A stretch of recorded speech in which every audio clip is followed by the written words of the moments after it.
जमलेल्या माझ्या तमाम हिंदू बांधवांनो, भगिनींनो आणि मातांनो,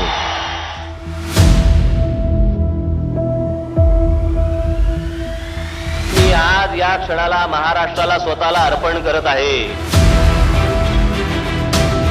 ती तुमची संपत्ती आहे, तुमच्या पायाखालची जमीन आणि तुमची भाषा ही मेली की तुमचं अस्तित्व संपलं. तुम्ही कोणी नाही आहात. ज्या वेळेला या महाराष्ट्रावरती संकट येईल, ज्या वेळेला या मुंबई ठाणा आमच्या शहरांवरती संकट येईल, राज ठाकरे दोस्ती बिस्ती बघणार नाही कुठे. या मराठी माणसासाठी एक व्हा, या मुंबईसाठी एक व्हा, या महाराष्ट्रासाठी एक व्हा.